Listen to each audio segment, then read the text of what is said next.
un chien blessé par balle et une vie transformée par la haine d'une voisine vengeresse. Lorsque la voisine tyrannique a réalisé que la propriétaire de l'animal était la mère de la commandante de police locale, une guerre de pouvoir a éclaté dans le lotissement tranquille. Entre injustice, conspiration et révélations surprenantes, découvrez comment une dame de 67 ans a affronté la tyrannie et révolutionné toute une communauté. Une histoire de courage, de justice et de l'amour inconditionnel qui nous pousse à nous battre. Laissez un like et dites-nous d'où vous regardez. Imaginez un peu, vous passez des années à prendre soin de votre jardin, transformant ce coin de terre en un petit paradis privé. Chaque rose plantée avec soin, chaque tulipe choisie avec attention. Des années dédiées à créer votre propre havre de paix. Et puis un dimanche matin qui a commencé parfaitement normalement, vous trouvez votre chien, votre fidèle compagnon de 10 ans, étendu sur la pelouse, saignant, blessé par un tir de carabine à plomb. Et là, de l'autre côté de la clôture blanche qui représentait auparavant seulement la séparation entre les propriétés, elle est là. La voisine aux cheveux courts, blond platine, aux lunettes énormes à monture flashy, avec un petit sourire de satisfaction sur ses lèvres fines, toujours couvertes d'un rouge à lèvres criard. « Votre chien détruisait mes pétunias », dit-elle avec cette voix stridente, tenant l'arme comme un trophée conquis dans une bataille épique. C'est ainsi que commence mon enfer personnel dans ce lotissement qui était autrefois tranquille. 3 caractéristiques ont toujours défini ma personnalité au long de mes 67 ans de vie. Une loyauté inébranlable, une patience excessive qui s'est maintenant enfin épuisée et une détermination féroce lorsqu'il s'agit de protéger ceux que j'aime. Et maintenant, mon chien Max souffre à cause d'une voisine qui se croit la reine absolue du quartier, l'impératrice des trottoirs, la divinité suprême des règles de voisinage. Ce que cette dame aux cheveux blonds décolorés ignore, ou peut-être c'est elle et est-ce exactement pour cela qu'elle fait tout cela, c'est que j'ai une fille qui n'est pas n'importe qui, une fille qui vient d'être promue commandante de police locale, une fille que j'ai élevée seule, bec et ongles, après que mon mari soit parti il y a 15 ans, emporté par une crise cardiaque foudroyante, tandis qu'il taillait justement la clôture qui sépare ma maison de la maison de cette mégère. Une fille qui ne sera pas ravie du tout d'apprendre que sa mère de 67 ans et son chien d'enfance sont terrorisés par une despote de banlieue qui n'a probablement rien de mieux à faire que de surveiller la tonte des pelouses des voisins. Mais je ne veux pas déranger ma Béatrice. Elle a des problèmes plus importants à régler, de vrais crimes, des personnes dangereuses à arrêter. C'est mon conflit intérieur qui me ronge. Jusqu'où dois-je mener mes propres batailles avant ? De demander de l'aide ? À 67 ans, après avoir affronté la vie seule si longtemps, dois-je prouver que je suis encore capable de régler mes propres problèmes, ou serait-ce simple fierté ridicule d'une vieille dame qui ne veut pas paraître, fragile aux yeux de la fille, qu'il a toujours vue comme une forteresse indestructible? Max gémit doucement tandis que je le porte jusqu'à la voiture. Chaque petit son qu'il émet est comme un couteau traversant mon cœur. Je n'aurais jamais pensé que ces cours de premier secours que j'ai suivis il y a des décennies seraient utilisés dans mon propre jardin, arrêtant l'hémorragie de mon chien. Son poil blanc, que je brossais tous les matins avec tant de soin, est maintenant taché de rouge, et mes doigts, tremblants, peinent à tenir le volant, tandis que je conduis désespérément vers la clinique vétérinaire la plus proche. Dancy. Le rétroviseur. Je vois la voisine au téléphone, probablement déjà en train de répandre sa version déformée des faits aux autres membres de l'association de résidents. Comment a-t-elle réussi à devenir présidente de ce groupe de marionnettes est encore un mystère pour moi. Probablement la même technique que celle utilisée pour obtenir le poste de conseillère municipale. Un mélange létal d'intimidation, de manipulation et de faux sourires distribués stratégiquement. Le vétérinaire, Dr Paul, un jeune homme aux yeux doux qui a toujours traité Max avec une tendresse particulière, m'assure qu'il s'en sortira, mais qu'il aura besoin de soins spéciaux dans les prochaines semaines. Je note chaque centime dépensé pour le traitement, chaque médicament prescrit, chaque procédure effectuée. La facture sera remise à la voisine avec une mise en demeure pour dommages et intérêts. Ah oui, car une chose que j'ai apprise de mon défunt Antoine, c'est que tout dans la vie doit être documenté. Carmela, disait-il toujours, avec son accent italien qu'il n'avait jamais perdu, même après 50 ans au Brésil. Garde, toujours les reçus.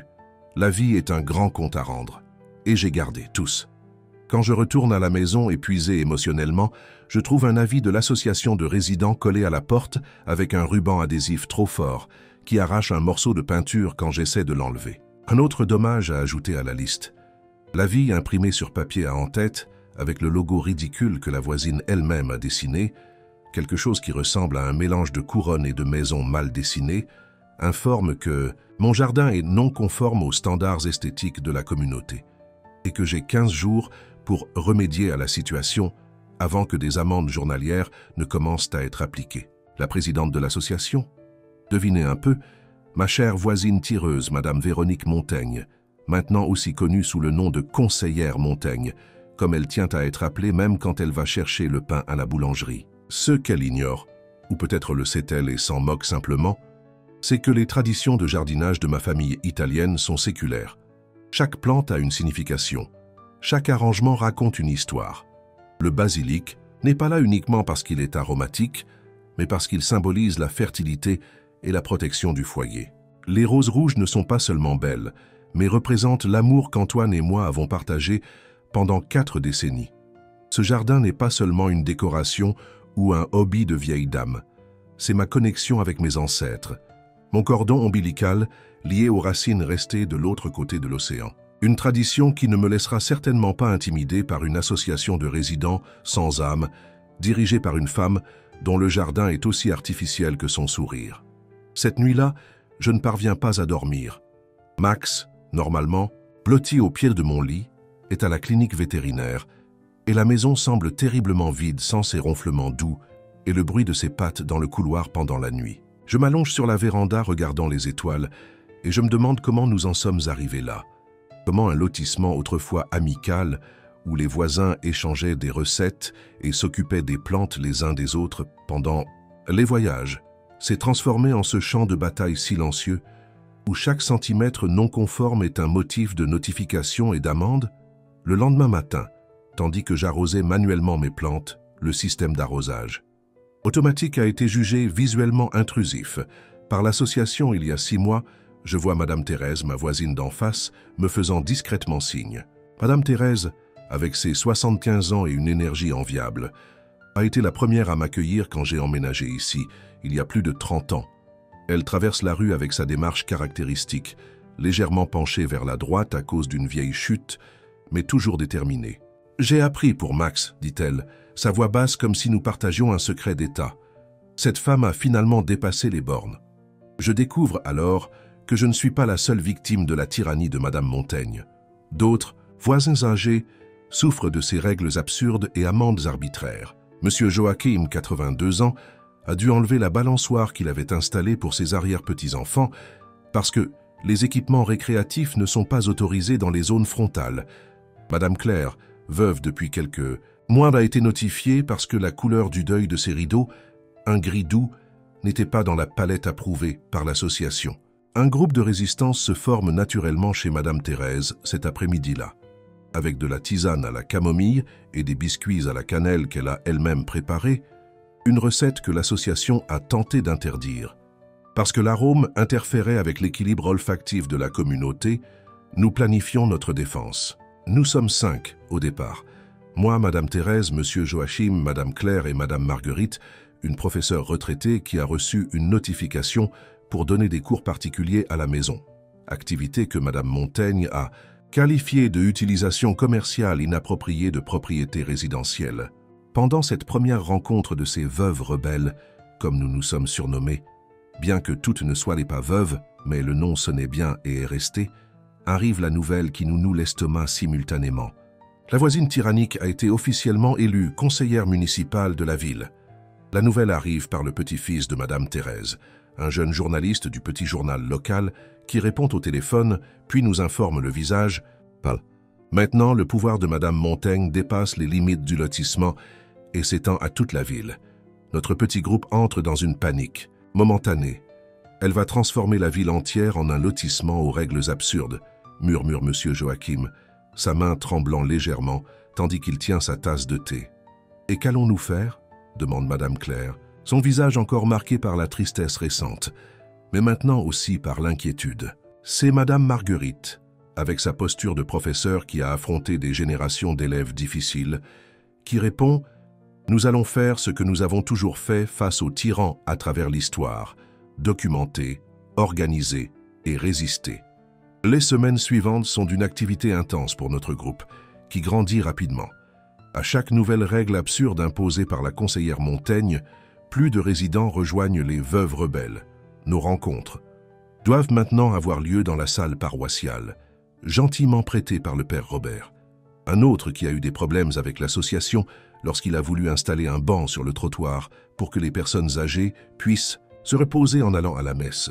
3 mois après l'incident avec Max, qui est finalement revenu à la maison encore en convalescence et visiblement effrayé par tout bruit soudain, je reçois une correspondance officielle. Ce n'est pas seulement une autre notification de l'association, c'est un ordre officiel d'expulsion. Apparemment, ma maison n'est pas conforme aux nouveaux codes municipaux récemment approuvés. La lettre mentionne spécifiquement l'inadéquation esthétique et les infractions paysagères continues. Quelle coïncidence! Et qui a proposé ces nouveaux codes? Notre conseillère nouvellement élue, bien sûr. Mon cœur s'emballe tandis que je lis et relis ce document officiel, essayant de comprendre comment ma maison, où j'ai vécu pendant plus de 3 décennies, où j'ai élevé ma fille, où j'ai pleuré la mort de mon mari, où j'ai planté chaque fleur et arbuste de mes propres mains, pourrait maintenant être considérée comme inadéquate pour la ville que j'ai aidé à construire. Cette nuit-là, pour la première fois depuis que Max a été blessé, je pleure. Ce ne sont pas des larmes silencieuses, contenues, comme celles que j'ai versées quand Antoine est mort.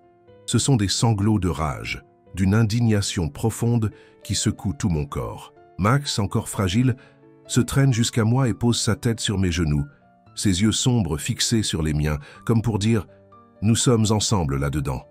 Finalement, je cède et j'appelle ma fille. Béatrice a toujours été déterminée depuis l'enfance. Quand elle décidait d'apprendre quelque chose de nouveau, elle n'abandonnait pas avant de maîtriser complètement le sujet.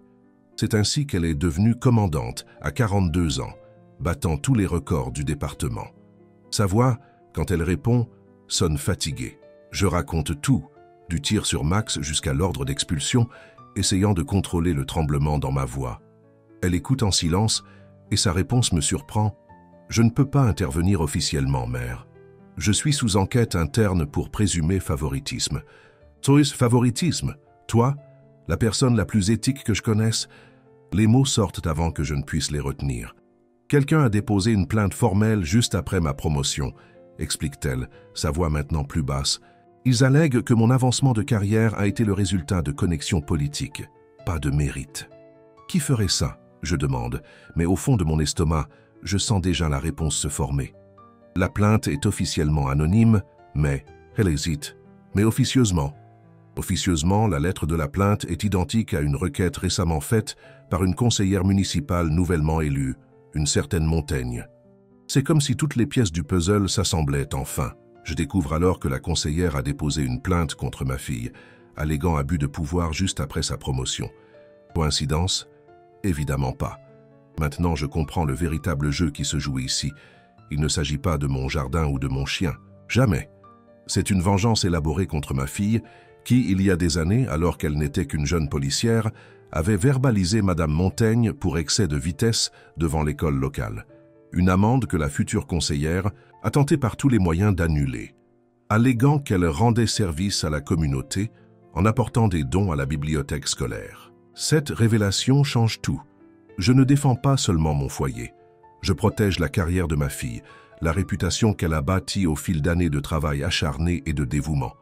Le conflit est devenu bien plus important que je ne l'imaginais au départ. « Mère, » dit Béatrice après un long silence, « je sais que vous voulez me protéger, vous l'avez toujours voulu, mais cette fois, j'ai besoin que vous me laissiez prendre soin de moi-même au sein du département. Et faites-moi confiance quand je dis « faites attention, cette femme est dangereuse. » Après avoir raccroché, je m'assieds sur la véranda, l'endroit où Antoine et moi avons si souvent observé le coucher du soleil, planifiant un avenir qui n'est jamais arrivé pour lui. Max se blottit à mes côtés, son corps chaud contre ma jambe, une présence réconfortante dans la nuit froide. Je prends une décision à ce moment-là. Si Madame Montaigne veut la guerre, elle l'aura. Mais ce sera une guerre menée avec les armes que je maîtrise le mieux. Persévérance, connaissance et la force d'une communauté unie. Le lendemain matin, nos veuves rebelles ont un objectif plus large. Nous ne nous battons pas seulement pour nos jardins ou nos animaux de compagnie, Nous protégeons l'avenir de notre ville contre quelqu'un qui utilise le pouvoir à des fins de vengeance personnelle. Nous commençons à assister à toutes les réunions du conseil municipal, une armée de cheveux gris et de sacs remplis de gâteaux faits maison, questionnant chaque proposition de la conseillère Montaigne avec une précision qui laisse les autres conseillers impressionnés. Notre groupe grandit encore plus, incluant maintenant de jeunes familles préoccupées par les nouvelles règles qui rendent impossible pour leurs enfants de jouer dehors, des propriétaires de petites entreprises étouffés par des réglementations absurdes et même certains fonctionnaires municipaux qui commencent à se sentir mal à l'aise avec la direction que prend la ville. Lors de la première réunion publique à laquelle nous assistons en masse, la conseillère Montaigne manque de s'étouffer avec son propre café quand elle voit 20 d'entre nous entrer en ordre, chacune avec un petit carnet pour noter chaque mot dit. Son visage, normalement confiant et légèrement dédaigneux, se crispe en une expression que je ne peux décrire que comme une panique momentanée. « Vous avez quelque chose à dire, Madame Cardozo ?» demande-t-elle quand je lève la main pendant la période de participation publique. « En effet, j'en ai, conseillère Montaigne. » Je réponds, ma voix plus ferme que je ne me sens à l'intérieur. Je voudrais savoir pourquoi le nouveau code municipal d'aménagement paysager interdit spécifiquement les plantes d'origine méditerranéenne dans des arrangements traditionnels européens, une description qui, par coïncidence, s'applique parfaitement à mon jardin et à celui de 3 autres familles italiennes dans mon lotissement. Le silence qui s'ensuit est assourdissant. Les autres conseillers se regardent, clairement mal à l'aise. Il est évident que beaucoup d'entre eux ont approuvé cette réglementation sans vraiment en lire les détails. « Les standards esthétiques de la ville », commence-t-elle, mais je l'interromps. « Les standards esthétiques existent-ils pour améliorer la qualité de vie de tous les citoyens ou pour répondre aux préférences personnelles de quelques individus en position de pouvoir ?» Ma question plane dans l'air comme un défi. Cette nuit-là, je reçois un appel anonyme. Une voix chuchotante, que je découvrirai plus tard appartenir à un fonctionnaire administratif de la mairie, m'informe que la conseillère Montaigne est furieuse et a promis de se débarrasser de cette vieille italienne et de son jardin sauvage. 5 mois après l'incident initial avec Max, je découvre que la conseillère prévoit de réaménager le parc municipal en éliminant la zone réservée aux chiens. Le parc où je me retrouve tous les matins avec d'autres propriétaires d'animaux, où Max se remet enfin non seulement physiquement, mais émotionnellement du traumatisme. Le parc où, pour la première fois depuis le tir, il a recommencé à courir librement sans peur. Cette nouvelle est la goutte d'eau qui fait déborder le vase pour de nombreux résidents qui jusqu'alors observaient notre bataille avec une neutralité prudente. Maintenant, les familles avec animaux de compagnie, les enfants qui adorent voir les chiens jouer, les personnes âgées qui trouvent de la compagnie dans les promenades quotidiennes avec leurs animaux, tous se joignent à notre cause. Nous organisons une pétition qui recueille rapidement plus de 2000 signatures. Madame Marguerite, avec son expérience en organisation scolaire, crée un système impeccable pour vérifier chaque signature, garantissant que personne ne puisse contester son authenticité. Nous présentons le document formellement au conseil municipal, exigeant une audience publique spécifique sur l'avenir du parc. La conseillère Montaigne tente, sans succès, de reporter l'audience, alléguant des questions de procédure. Mais le moment est de notre côté, et la pression publique est trop forte pour être ignorée. L'audience est fixée à 2 semaines plus tard et nos veuves rebelles, maintenant avec des t-shirts violets personnalisés, idée du petit-fils graphiste de Madame Claire, se prépare méticuleusement, étudiant les réglementations d'urbanisme, l'historique du parc et même la législation régionale sur les espaces publics de loisirs. Pendant cette période de préparation intense, je reçois une visite, surprise. Béatrice apparaît à ma porte un vendredi soir sans son uniforme, ayant l'air épuisé mais déterminé. « Je ne devrais pas être ici », dit-elle en entrant rapidement. « Officiellement, je suis toujours écarté de toute affaire vous concernant ou concernant le lotissement. Mais je devais vous prévenir. L'enquête contre moi est constamment alimentée par de nouvelles preuves, fabriquées, de toutes pièces. Et il y a plus. Ils vont faire une inspection surprise chez vous demain.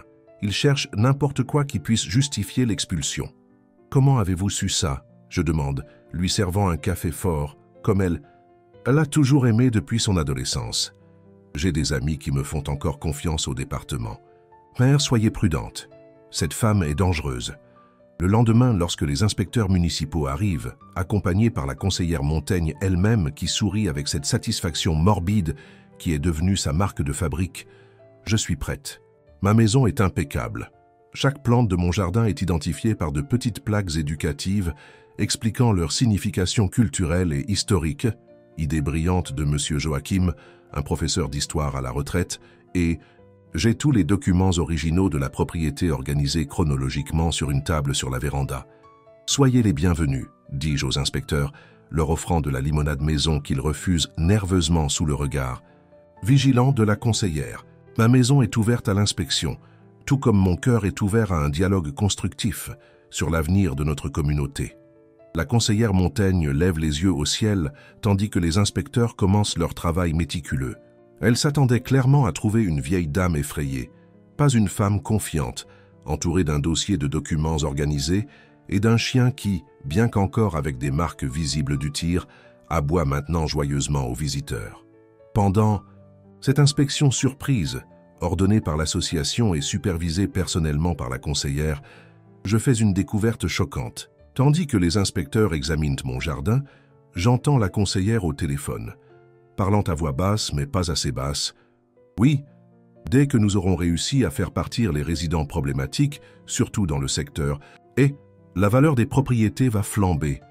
Nous avons déjà des acheteurs intéressés pour au moins 3 lots. L'extension du centre commercial vers cette zone est pratiquement garantie. Il suffit de finaliser les expropriations. Je comprends alors le plan complet. La conseillère utilise des informations privilégiées pour acheter des propriétés qui seront valorisées par le nouveau plan d'urbanisme de la ville, un plan qu'elle-même aide à formuler en coulisses. Ce n'est pas seulement une vengeance personnelle contre ma fille, c'est un vaste schéma immobilier élaboré, utilisant le pouvoir public à des fins de gains privés. Discrètement, j'active l'enregistreur du téléphone portable que Béatrice m'a donné pour les urgences, et celle-ci se qualifie certainement comme telle. La voix de la conseillère, discutant ouvertement d'un schéma de spéculation immobilière, est enregistrée numériquement, un atout que je garde précieusement pour le bon moment. Pendant ce temps, Béatrice fait face à une audience disciplinaire qui pourrait lui coûter sa carrière. 6 mois après le tir sur Max, tout semble s'effondrer autour de nous. La conseillère Montaigne avance avec ses plans, tant pour le parc que pour les nouvelles réglementations d'urbanisme. L'audience publique sur le parc est constamment reportée pour des détails techniques. Et mon ordre d'expulsion reste en vigueur, bien que nous ayons obtenu quelques reports grâce à des recours légaux préparés par un avocat à la retraite qui a rejoint les Veuves Rebelles, séquant par un après-midi pluvieux, tandis que je cherche de vieux albums de famille pour montrer à Madame Claire, qui organise une exposition sur l'histoire de la communauté comme forme de résistance culturelle. Je trouve, parmi les vieux documents de ma maison soigneusement gardés par Antoine, quelque chose de surprenant, l'acte de fondation original du lotissement des œillets, daté de 1950, avec des clauses spécifiques qui empêchent les modifications significatives des règles de vie ou d'esthétique sans l'approbation unanime des propriétaires originels ou de leurs descendants directs. Et devinez quoi? Je suis la seule, descendante directe d'un des fondateurs, mon beau-père Giuseppe Cardoso vivant encore ici. Cette découverte me remplit d'une énergie renouvelée. Je consulte discrètement un avocat spécialisé en droit immobilier, le neveu de Madame Marguerite, qui travaille dans la capitale et accepte de nous aider bénévolement après avoir entendu notre histoire. Il confirme, ce document, bien qu'ancien, a toujours une valeur légale.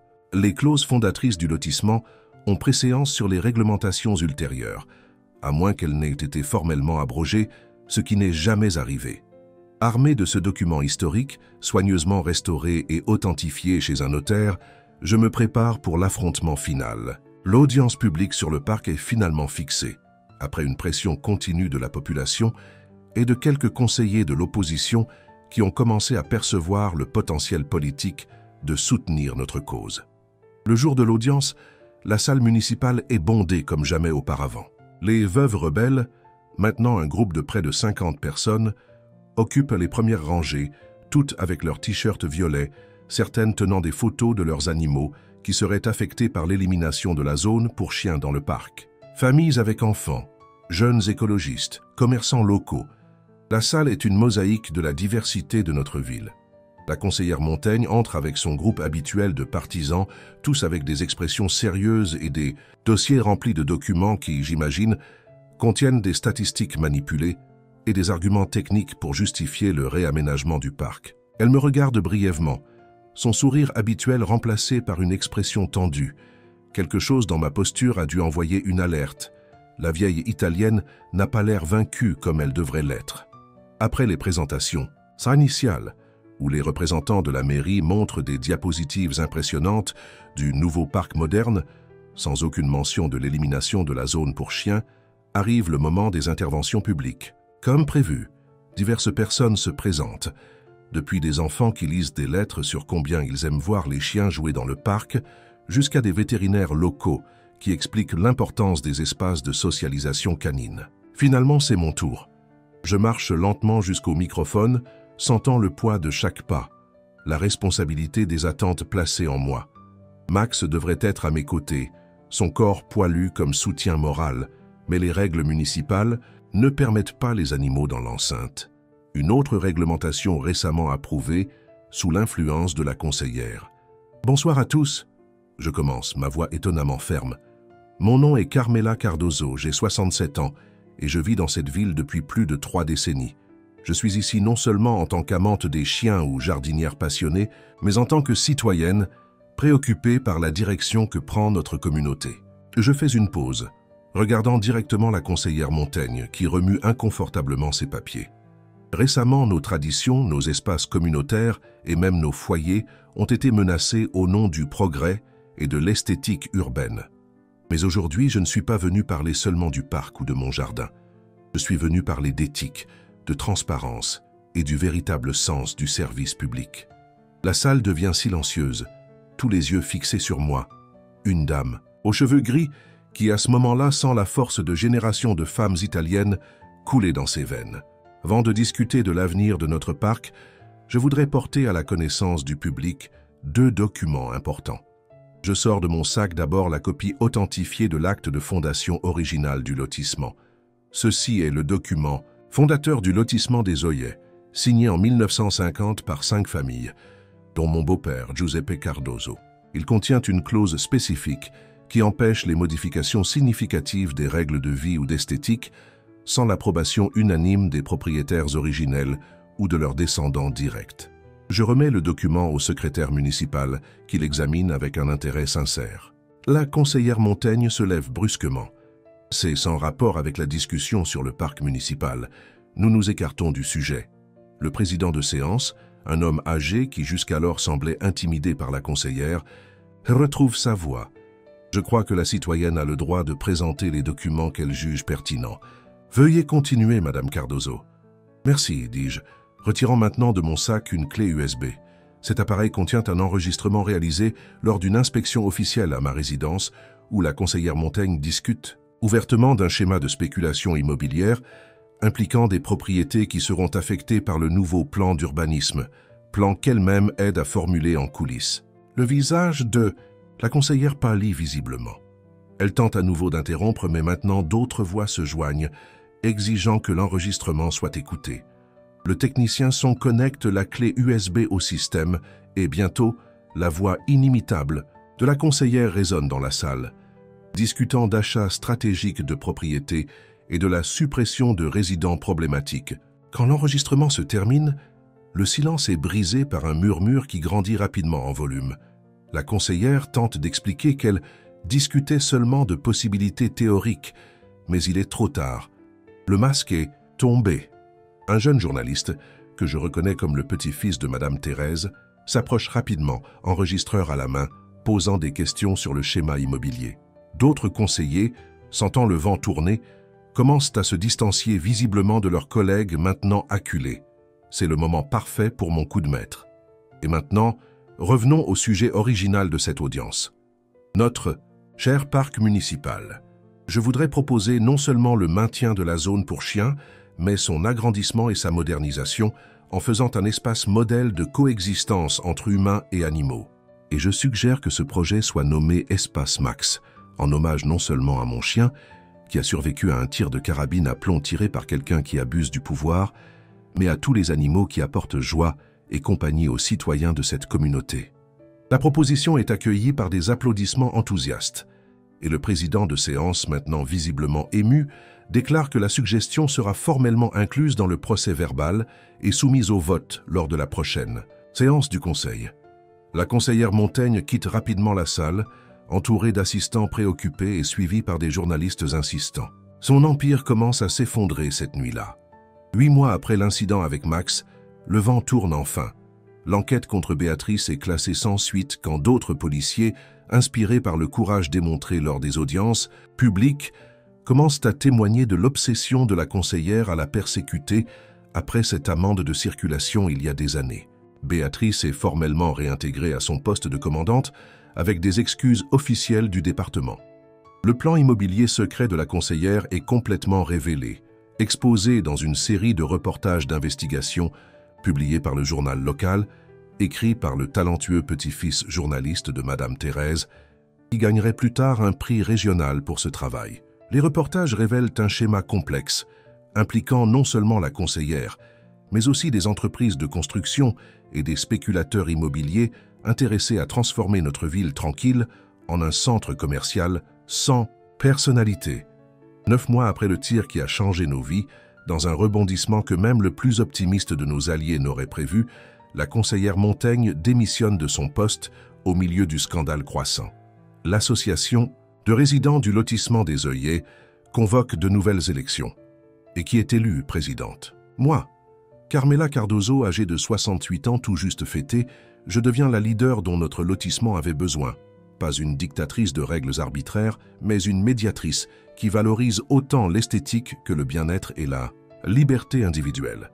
Ma première action officielle est de proposer un nouvel ensemble de directives pour le lotissement, écrites collectivement par les veuves rebelles, maintenant officiellement enregistrées sous le nom de Conseil communautaire de citoyens seniors, qui mettent l'accent sur la tolérance, la diversité d'expression esthétique et le respect des animaux de compagnie.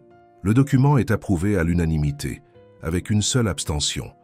La maison maintenant vide de l'ex-conseillère, mise en vente après son déménagement précipité dans une autre ville. 10 mois après le tir qui semblait initialement n'être qu'un acte de cruauté de plus dans un monde de plus en plus insensible, j'organise une fête communautaire dans le jardin qui était autrefois considéré comme non conforme aux standards esthétiques.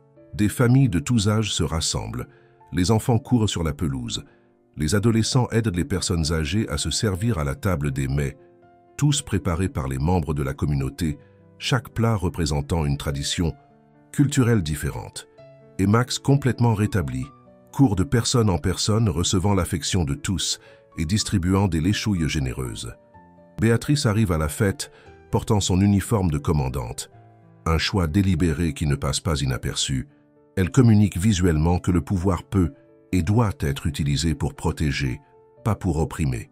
Elle est accueillie par des applaudissements spontanés et notre relation, auparavant distante en raison de nos occupations et peut-être à ma fierté têtue de ne pas vouloir paraître dépendante, s'est immensément renforcée dans cette bataille partagée.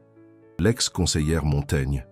Nous avons appris qu'elle avait déménagé dans une autre commune, où elle tentera probablement de relancer sa carrière politique. Son dernier acte dans notre ville a été de mettre sa maison en vente à un prix exorbitant, une dernière tentative de tirer profit de la propriété qu'elle avait tant défendue comme exemple d'esthétique appropriée. À sa surprise, la maison a été achetée collectivement par les veuves rebelles, grâce à une cagnotte en ligne organisée par le petit-fils féru de technologie de Madame Claire.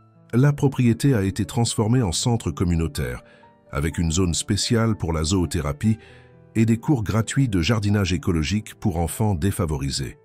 Tandis que j'observe la fête se dérouler dans mon jardin, maintenant, officiellement désigné comme Jardin botanique culturel communitario, je vois Max jouer avec les enfants, sa cicatrice presque invisible sous le poil qui a repoussé.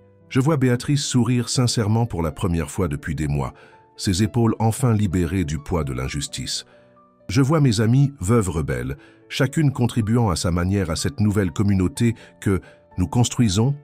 Madame Thérèse avec ses recettes traditionnelles, Monsieur Joachim avec ses histoires éducatives, Madame Marguerite organisant un programme d'alphabétisation pour adultes dans le nouveau centre communautaire. Je réalise alors que ce tir n'a pas été la fin, comme je l'ai cru ce dimanche fatidique. Ce fut en réalité le début d'une véritable communauté, construite non par des règles rigides imposées d'en haut, mais par des connexions humaines réelles.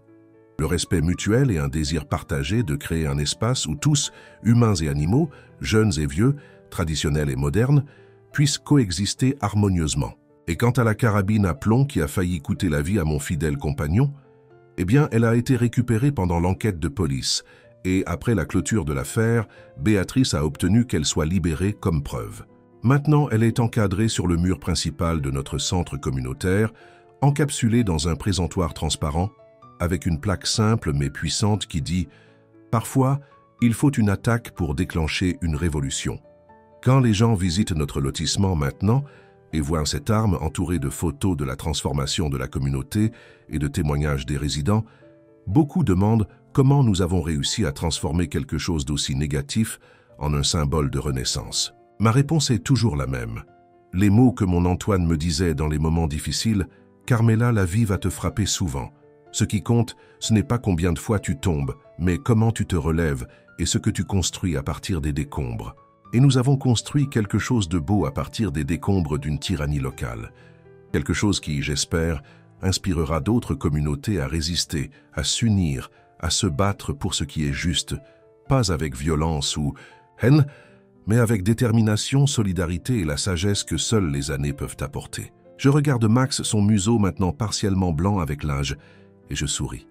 Ça en valait la peine, n'est-ce pas, mon vieil ami? Je murmure tandis que je lui caresse les oreilles. Son aboiement joyeux est toute la réponse dont j'ai besoin.